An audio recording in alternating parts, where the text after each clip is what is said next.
Rotary. I'm Mark DeGroff, your president. We value your time and we're glad you're here. Thanks for joining us today. Let's start with one verse of America. Tis of the sweet land of liberty, of thee I sing. The land where my fathers died, land of the pilgrim's pride. From every mountainside, let freedom ring. Thank you, Hurst. And now Kathleen Marker is going to do a Rotary Minute and guest introductions. Kathleen. And while she's on her way up, our August featured charity is Grace Med of Topeka. Their mission is to show and share the love of Jesus Christ by providing compassionate, accessible, high-quality care for residents in the communities we serve. And you may be seated. Thank you. Good afternoon. So we have a guest today. Amanda Neiman is the guest of Jeff Pavone. Hi, Amanda. And David Beck, I'm going to call on you to make the introduction to your guest. I think we've got them covered. Got that covered? All right. Okay. So I'm going to move on to our mission minute. I forgot to sign up by the guest. Sorry? I have a guest. Oh, I'm sorry. I Please. forgot to sign up. This is my granddaughter. Stand up. Ann Beal. Hi. I brought Ann because she is a real serious actor. Her first foray at Civic Theater was when she was 5, and her most recent was last weekend in a youth production. So when I saw Shannon Riley was speaking, I brought her. And I got some pictures. One more.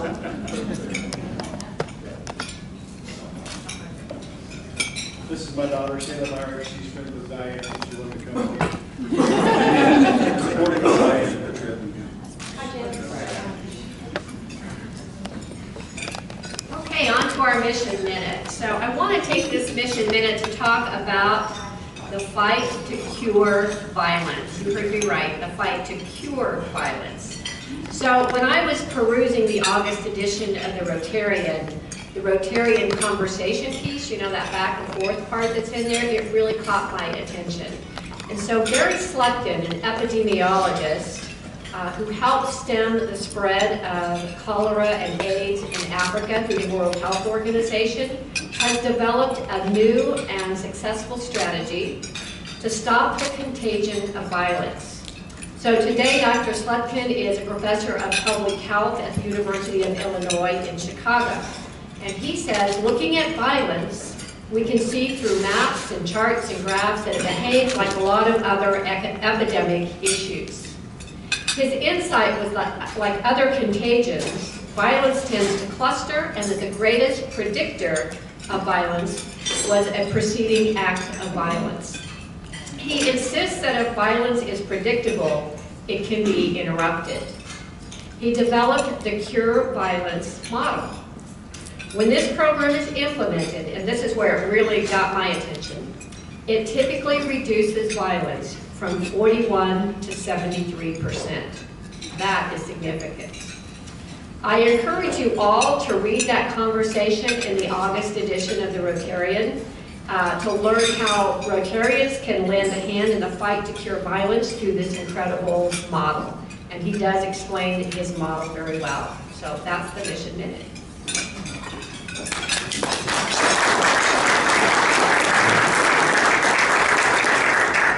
Thank you, Kathleen. We have a few quick announcements. Today, August 9th, is National Book Lovers Day. And with that in mind, we have a Deep Thoughts joke for book lovers. Isn't it true that whenever a character congratulates another character in a book for being clever, it basically means the author is congratulating himself for being smart? Now please join me in raising your glasses. We are going to toast the Rotary Club of Fayetteville, Arkansas. We have to give Ann 1 second to get that giant camera lifted up so she can get all of your photographs. They have 217 members. Their president is Ray Michael Boudreau, and they were chartered in 1921. So let's toast the Rotary Club of Fayetteville, Arkansas. Here, here.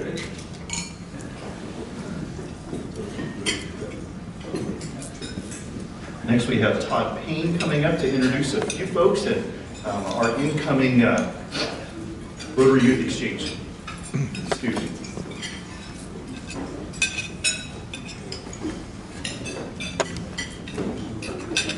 Thank you, President Mark. First of all, I need to introduce my wife, who's right here, Kelly Major.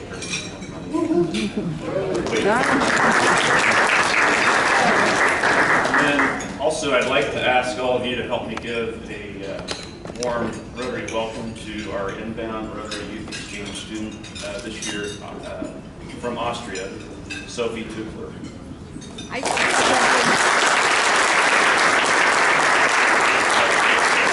Sophie just arrived here on Tuesday night after a very long day of traveling all the way from Austria. And she has 3 host families this year. She will stay first with Marios and Jennifer Paciano and their daughter Elena. Pacianos were one of Ariana's host families last year, you may remember. Kelly and I will host Sophie second, along with our kids, Ethan, Perry, and Addison. And then last, Kelly's mom, Mary Kay Majorkirth, will host Sophie through the end of the school year. And Yana Ross will be Sophie's counselor throughout the year. We're all really excited to have Sophie here, and she has a couple of things she wants to say. As Todd already said, I'm Sophie Tupler. I'm 15 years old and I'm from Austria. My hometown is about 1 hour away from Vienna, you may know this. And high school at home is about 10 minutes away from my hometown. Here I will go to Topeka High School, and I wanted to say thank you to Rotary for giving me the opportunity to be here.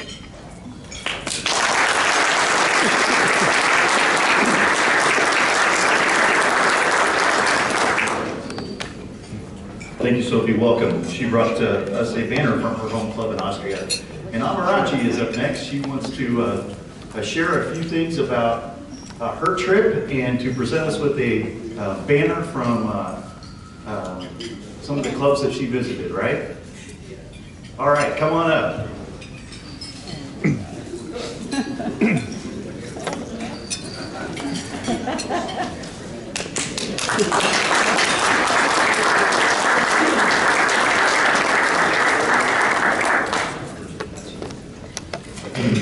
Hi everyone. Hi, I'm Roger.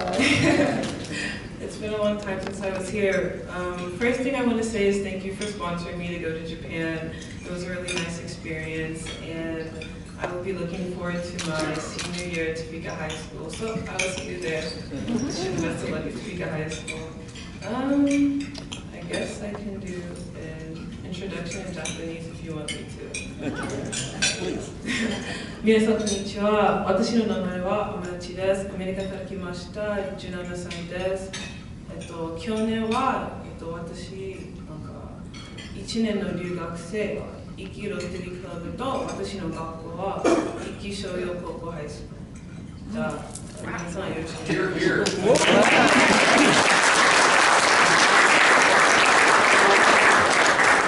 Oh yeah, and a lot of people are also asking me about my arrows. These are actually from the shrines in Japan that I picked it up from. Thank you.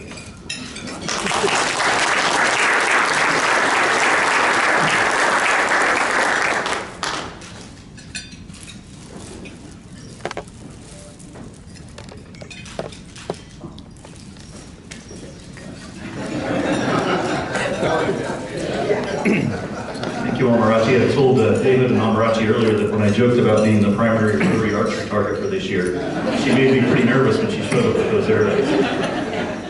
Please remember, district team training is coming up August 18th. It's 8:30 to 1 p.m. It is free. There are free Bloody Marys and mimosas, and there are a whole lot of our folks that are going. So if you'd like to go, there's still seats.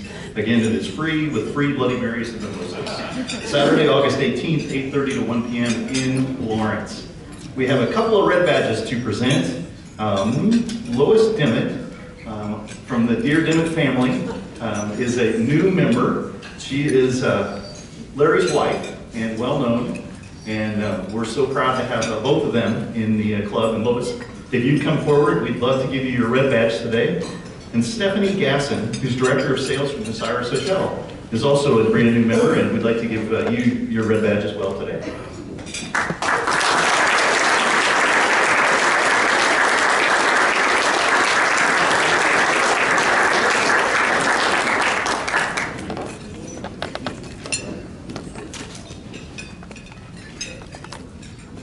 Next up, we have Grace Morrison to introduce our speaker. And if you have a handkerchief, I would recommend pulling that out. He's hilarious, and he also is very sentimental. So I think you're going to enjoy our presentation today.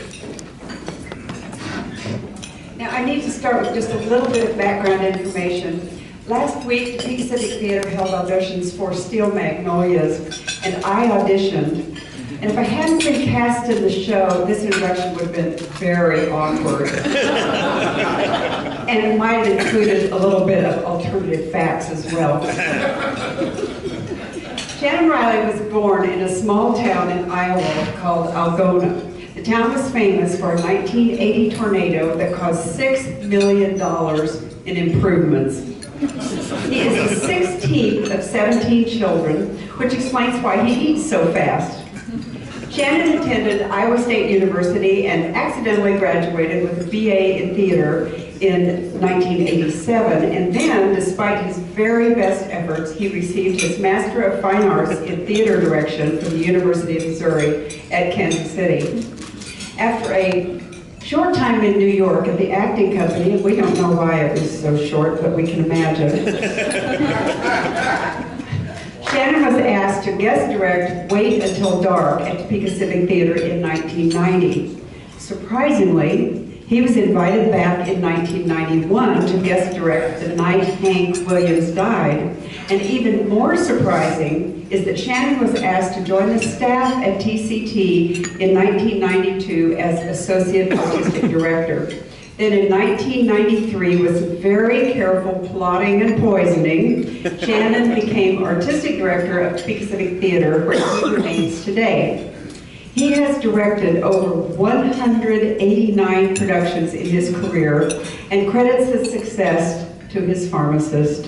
Some of his favorite shows are Ragtime, Chicago, A Midsummer Night's Dream, and Lend Me a Tenor. And in a couple of months, this list will also include the current production of Steel Magnolias, I am sure. Shannon formed TCT's zany improvisational comedy group, Laughing Matters, that has enjoyed sold-out performances for most of its 13-year run. Shannon supervises all artistic staff, both full-time and guest artists, and supervises all children's theater classes and productions. He also maintains artistic control of all theatrical events at TCT, which to date is a staggering 250 plus nights of performances every year. Yes, he is a very big deal at TCT.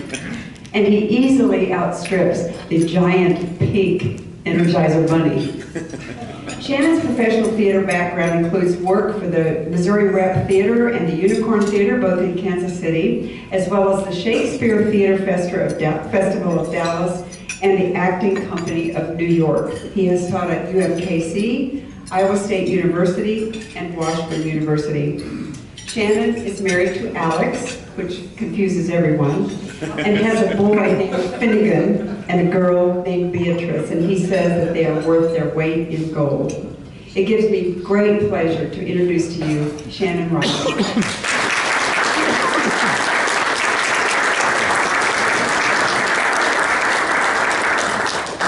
Thank you, Grace. I really appreciate it. I think Grace has been doing an amazing amount of wonderful work at TCT ever since she joined that witness relocation program. So I want to thank her for all she's done. And I'm really pleased to see Ann here. It's good to see Ann. The first time I worked with Ann, she was 5 and she played Zuzu in It's a Wonderful Life. And I'm amazed to see her today, a bright young woman, because I know I haven't aged. So it's good to have our kids here at the theater. As Grace mentioned, I'm here to talk to you about TCT, and I put a few of these around on the tables. This is our season brochure for next season, starting with Steel Magnolias that Grace mentioned. And I want to tell you a little bit about the theater that you may or may not already know, and tell you a little bit about the season we have planned, and then take any questions you might have at the very end. Now, to start off, first of all, TCT does do over 250 nights of entertainment on 3 different stages, 2 at TCT and 1 at Helen Hocker Theater, our sister theater that we manage through a partnership with the county in Gage Park. We are an amazing place. An amazing amount of theater happens there. We are nationally and internationally recognized for our excellence. We're the only continuously operating community dinner theater in the nation, and we're one of the largest community theaters in the nation, and it's right here in your hometown. How many have seen a show, say, in the last year? All right, God bless you. The rest of you, I need to have a talk with you right after the show, this speech. But we have a lot of great things going on. For instance, right now we have Newsies running, which is incredibly exciting, a wonderful production. And if you haven't got tickets yet, you missed it because it's completely sold out. But I want to tell you about our upcoming plans for the 2018-19 season. We have a play reading committee that meets starting the first week in September and reads all the way through to January. We look at over 140 different productions to pick our 8 main stage, 3 studio, and our 3 adult shows at Helen Hocker. Then we have another committee entirely that looks at all of our youth programs where we look at another 80 shows. So we're very careful in putting together our season and making sure it's a good, back-to-back, solid season that feeds itself. Now on top of that, we have a family of over 500 volunteers that give time with us annually every year. Meaning when you come to the theater, the people who seat you, tear your tickets, bring you into the buffet line, the people on stage, people backstage, everywhere are all volunteers. And it's an amazing experience to see all of these people that give their time and want to be where I get paid to be on a regular basis. Our first show of the season, as Grace mentioned, is Steel Magnolias, which is really special to me, because this is the 3rd time TCT has presented it. The first time we did it was 13 years ago when Grace was only 12, so she couldn't be in that.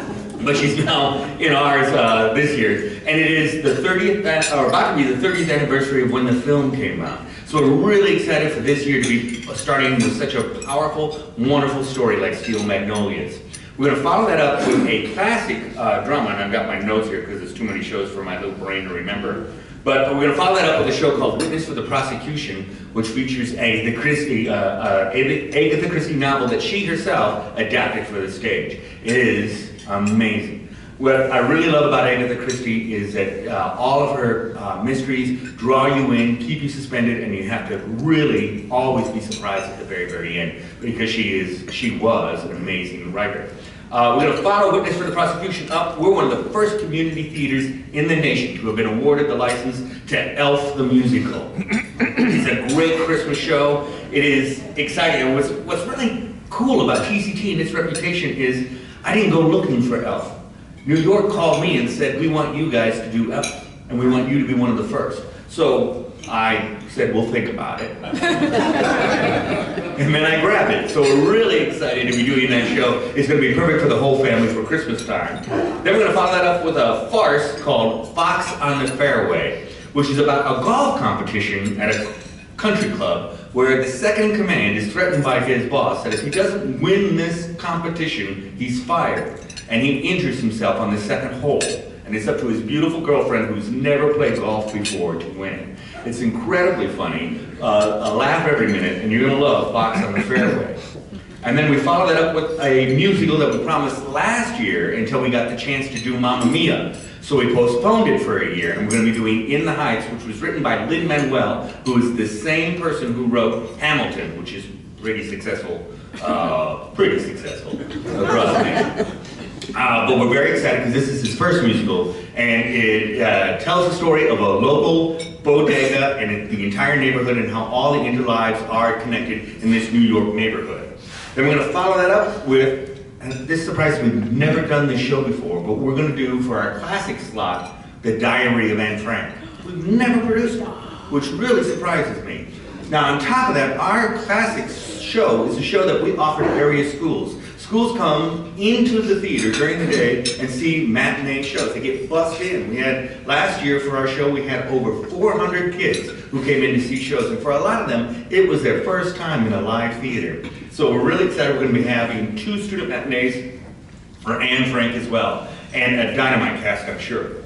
We're going to follow that with a comedy called The Explorers Club. And The Explorers Club takes place at the turn of the century in one of those English men-only, cigar-smoking, brandy-sniffing clubs that sit around and talk about the great accomplishments of the British Empire, until suddenly their whole world is shaken when a woman wants membership. And it is really deliciously funny as this woman turns her whole world on their ear. So Explorers Club is going to be the final play of the year. The final musical of the year is again another show we've never ever done, and that's called Singing in the Rain. So we're really excited. We're going to rain right on stage, and I warn you, the first 3 rows will get wet. Now that's just the main stage. We've got a lot of great programming that happens year-round. We have a studio theater that does 8 shows, 5 for kids, 4 for youth performing, 2 adults performing for youth, and then 2 that are dramas that are usually more cutting edge, more adult, and play to a limited run. And then at Helen Hocker, we of course have 7 productions. Most are for children, but then we shut down in October and turn the entire theater into a haunted house. And it's the only operating haunted house in the entire city, and we want all of you to come see it, particularly the young people, because we're going to scare you and make you cry, which is something we enjoy doing. So all of that, and we also do every year 2 great summer camps, where we had over 400 kids involved in our summer camps this year. Well, we do them at TCT, and we also do them at Helen Hocker and Gage Park. We do 3 different sessions, runs all summer long. Kids practically walk out of a school building and walk into our building and join the camp. And I always like to tell this story about the camp because this is why I love where I work. It was May a couple of years ago, and I was walking through the hall. It had been a long day, and I had had a horrible day. Grace had called me something. I was walking through the hall, and these 2 little girls who didn't see me or notice me were walking ahead of me. They had just finished an academy class. And one little girl turned to the other little girl and said, "School gets out next week." And the other girl says, "I know, you know what that means?" And the other girl says, "What?" She goes, "That means I get to spend my entire day in this building." How can you not feel better about it when you hear that? I didn't even mind Grace's phone call after that. It was really cool. So we do those camps. And on top of that, we also do some great fundraisers for the theater because we are supported by season membership, corporate support, and by ticket buyers. And those are the things that we really have to rely on. So our favorite fundraisers are the Bravo Breakfast that we do every year, where we invite people in to learn a little bit about the theater and hear some great testimonials. And we also do a great event called The Art of Murder, where we go out into someplace locally. Last year we did it down in Noto, and we pick a nice person who had never done anyone any harm, and we kill them for you. And you get to try and figure out the murder as you move from stage to stage and see clues with all this wonderful food and liquor at different locations as you go by. And after you visit enough food and liquor, you don't care who the murderer was. You just had a great time. So our Art of Murder will be kicking up again next June, and we hope you all can join us for that. So those are the things that I do when I'm not at home asking my children to keep it down. But I want to answer any questions you might have about the theater or anything in general. Anybody have any questions? You fell asleep, didn't you? This is all Ann Beal's fault. Shannon? Yeah. So you mentioned that TCT is the longest continuous... Continuously operated dinner theater in the country. To what do you attribute that? Well, Topeka? what happened, it's a really cool story about TCT's past. Before 1974, TCT was a nomadic tribe. Matter of fact, if you had a big lawn, you could have come out some morning and seen us putting a play on it. We moved from place to place and tried to find a home and find a home. And then in the early 1970s, we were given some Vanity Fair stock and able to buy our first home, which was the Warehouse Theater on the Levee, which was this amazingly charming, horrible little building in North Topeka that I worked in for many years. It would snow backstage, it would rain in the theater, and yet we loved it. It was just absolutely magnificent. But when they opened that theater, they wanted to make sure that they were cutting edge. And at the time in the 70s, the most cutting edge thing in theater in America was a dinner theater. So they said, well, we have to. We're just expecting a dinner theater. They had no idea that no other community theater in the nation did this at all. And so from 1974 on, we did a dinner theater, which is something we're very, very proud of. And As other dinner theaters fell away and died away or consolidated and became giant, we have stayed consistent and moved along on that path, so we're a dinner theater to this day. Now, some community theaters do a dinner theater, but maybe once a year, or maybe twice a year. There's very few that do it as much as we do, and we've been doing it the longest. So it's a neat thing about our history. Any other questions? Yes? Yeah, Shannon, when did you say Singing in the Rain? Is that next year or a year from this year? That is a year from this summer, and it'll open up on July 5th and run through August 10th. And yeah, I'm really excited about Singing in the Rain. It's actually not too surprising we haven't done it before, since the stage adaptation of that film wasn't even created until 10 years ago.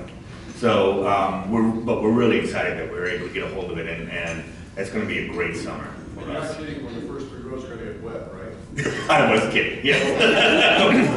I am going to make it rain on stage. The actors are going to hate me, but the audience will have a great time. Yes? Shannon, explain how you get rights to a play and what it costs and the Sure, process. sure. There's a lot of different processes, and it's one of the things that people don't think about. First of all, royalties, rights for plays, are the most expensive thing in our artistic budget. To do a show like, say, Newsies, we're upwards to over $20,000 just for the rights to do that show. And what the normal process usually is we select what shows we want to do, and then before we announce it to the public, I try to secure those royalties and get them in hand so that we don't have to go back later and say, oops, sorry. Sometimes we take the risk in the hopes that we're going to get it. But you're right, it used to be I had to write a letter and wait 6 weeks. Now I can get an answer in about 10 minutes most of the time online. But you contact the house that is being controlled by the show, and you have to tell them how much you're going to charge for tickets, how many people you expect to come, and how many performances you're going to do. And then they put it through their own matrix and say it's going to cost you this if you want to do it. In our case, what's really changed over the years is more and more shows are really becoming, it used to be owned by 1 or 2 royalty houses. There's now dozens of royalty houses, and some shows that are just controlled by lawyers. I like lawyers, but they're hard to talk to.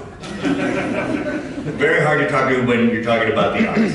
And so I sometimes have to go into negotiation with individuals, or even in the plays that we're doing in the youth space, we had to talk to the authors themselves.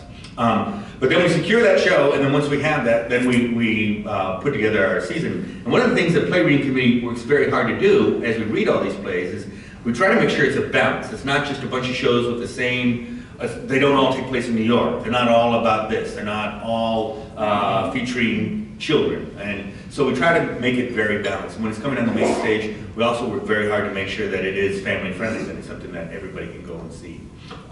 So once we secure all those things and put it in our matrix, then we have roughly 3 months to pay off those bills to make sure that we can secure those titles, and then we're able to present those shows. It can be a very fast process, it can be a very slow process. And lately, we've been actually very fortunate because we are so well known in some of these royalty houses that I'm getting called from some royalty houses going, how would you like to have blank? Like they did with Elf, and like they did with Mamma Mia last year. And we always say, yeah, we'd like to have that. Newsies was also offered to us, so we're very, very fortunate in that. Yes? So, you know, how long does it take the whole process of researching what's out there that you might be able to secure and whether you want to do it or Sure. I research what's out there every day of my life. I mean, I literally go looking and see what other people are doing. I am a snoop online, and I visit so many other theaters' websites, and there are certain ones I hit just weekly, just to see what they're saying and what they're doing. So we search year-round. But the Play Reading Committee will be reading all through those months of September through January to select our season. And once we have that, then it's the thrill of auditioning it and working with the actors and getting it. And if it's a musical, they'll work for about 8 weeks to get it from presentation. Working 6 days a week sometimes, or 5 days a week on average, to get it to production. Or if it's a play, it's 6 days a week. Or if Grace is in it, we do 12 weeks because she needs extra time. Lots of extra time. And we have a swear jar. Yes?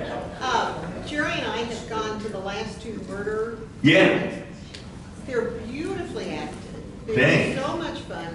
but so cleverly written. Oh, and thank I you. understand that you write them. I do. I write all of them because there isn't a place where I can go buy a murder mystery in 5 scenes where people can eat and drink in between. So I had to start writing them. And I do write them towards the actors who I select to be in the show, and I try to make them funny and a little naughty, because I am, and something that can move and click and be a real genuine murder mystery. I really want people to try and have a tough time of it to guess who the killer is. But I do have a blast. My favorite part about writing them is coming up with the names for them. Yes. Like our detective a couple of years ago was a female detective by the name of Anita Clue. One of our murderers was from Russia. Her name was Ivana Mantikis. And my favorite one this year was the woman who runs a discount art supply store, whose name was Lois Price. So that's what I get a kick out of doing, I think, the most. But yeah, we have a blast doing them. You know, Art of Murder is one of those fundraisers that is incredibly labor intensive, takes a lot of time, and then after it's done with, we all want to collapse and cry. But we love it. The next week we start planning immediately the next day, so we're really excited about it. Yes? Can you explain why the season changes sometimes after the season announcement has come out? There's 3 main reasons that could happen. The first one, which was the glorious reason why so much changed last year, is we get a chance at a really hot title that we want to be the first ones in this region to do, and we know they'll do really well. So last year we had 2 other shows on the list, and then we got called and said we want to give you both Mamma Mia and Newsies. And so we wanted to do them, so we took them, which meant we had to rearrange the schedule. Other times it can happen completely out of our control. If a producer somewhere in New York decides, you know what, it's a good time to send out a road show of this show, and suddenly your rights can get pulled if you're not within, I think, 3 months of producing it. So you can suddenly lose the royalties once they go away. And then the third reason, and it's only happened once in my 25 years at the theater, is when we get enough people saying, we don't want to see that. And that did happen on one show, and we went, okay, we'll change it. Because it was pretty much a groundswell of, we don't want that. And that, I should explain why. That was a show, it was a stage adaptation of Tommy the musical, which was The Who's Rock Opera. And the stage adaptation was incredibly different than the film. It didn't have near the veracity that the film had. But right after we announced it, TMC started running the film non-stop. It was on like every other day. And then my membership, who did not know the show, other than we said it was good, was suddenly seeing it for the first time, saying, no, we don't want pork and beans flying out of a TV, and we don't want this or that. So we ended up changing it, even though we knew it was an entirely different show, and it would have been, we wouldn't have done that to them. But we listened, and we did what we could. So those are the 3 main ways it can happen. Or we get a cast that's just horrible and we replace Grace.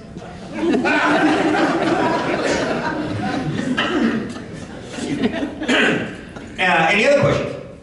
Yes. I love these questions. Yeah, I thought Newsies was just fabulous. It was really great. What amazed me was the size of the cast and how you controlled so many young men on that. I have dart guns. You know what was really super about Newsies? Okay, when we got a chance to do Newsies, so we dropped Grease to put Newsies in. And in order to do Newsies, I had to promise to do even more performances than we were planning for Grease. The contract stipulated I had to do more. So we had to shove in a bunch of Wednesdays, which we very seldom do. And then I looked at the show and I thought, oh my goodness, I thought I would have trouble finding men for Grease. How the heck am I going to find the men for Newsies? And so I started promising all these young ladies, I swear I can use women as Newsies, I swear. And then the day of auditions, these young men started coming out of the woodwork. It was the most phenomenal thing I've ever seen. And it was because they loved that show. And I tell you, if you haven't been in a rehearsal hall, which is 1/3 the size of this room, with 25 people tap dancing in a row at the same time, you have not known what noise is. It was so loud, but it was glorious. It was glorious, and all these wonderful people who came in, and it was kismet. Everything just worked out so unbelievably beautifully.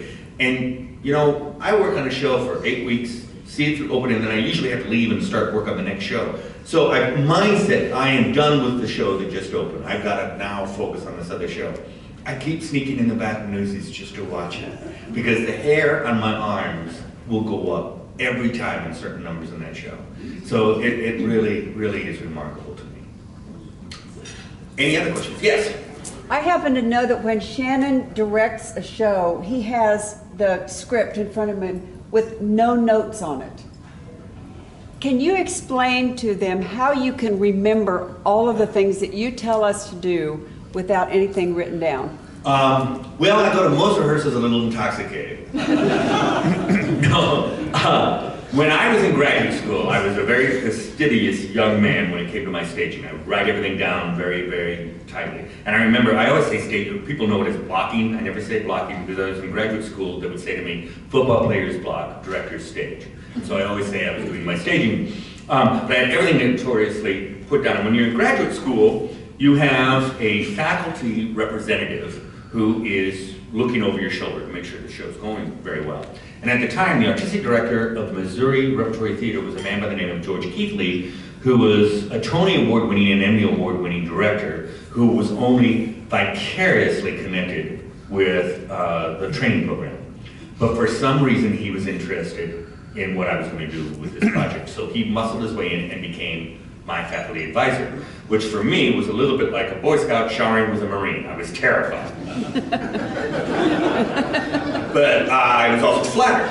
And so he came in to my rehearsal, and I had everything written out. Where actors were going here, where actors were going there, who picks up a play, when. And so I started to stage my first scene, and I kept telling the actors, go over here, do this, and I was doing, and I did this for about 10 minutes. And he came over and tapped me on the shoulder, and he said, send them on break. And I said, I just started. He goes, send them on break. So I said, actors, let's take 10. And they all cleared out of the rehearsal hall. And I was in there just with George, and he picked up my script, which was in a 3-ring binder with all these notations everywhere. And he opened it up, and he said, everything, all your staging and everything you know was in this book? And I said, yeah, I got everything in there. And he picked up the pages, pulled them out of the binder, and threw them in the air. And as it fluttered out to the ground, and I was looking at the ground, he said, you're staring at your script. You should be watching your actors. You'll learn more from watching your actors than you will from anything you wrote down. You should know it by now. Call them back in and stop looking at your script. Since that day, I don't write anything down because I don't want George to come in and do that to me again. But also, I learned a very valuable truth. It is true that a director should have a very vision of what the show is going to look like by the time it opens. But to me, if my show looks exactly like what I envisioned it would look like by opening, I did something wrong. I forbade the actors to add their own input, and they're the most valuable resource I have. So it became much more about, first of all, I read everything I'm directing every day from page 1 to page 8. I read it every day. So the script is in my head. Visions of where people are going and doing is in my head, but then I'm ready to throw it all away as I'm working with the actors. So writing something down makes no sense because I'm not going to look at it anyway. And it was a valuable lesson I learned, and it's most directors in the professional theater that I know now don't write anything down. Also, I can't read my handwriting. Any other questions? All right, well, I thank you all for having me. I really appreciate it.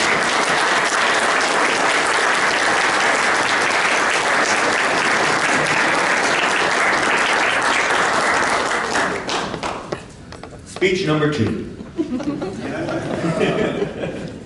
Shannon, it's always a delight, any minute that we get to spend with you. Thank you. Thank you. We ask our speakers to sign a book plate, and then in your honor, we donate that to Ross Elementary School's library. All right. Thank you so much. Thank you. That's cool.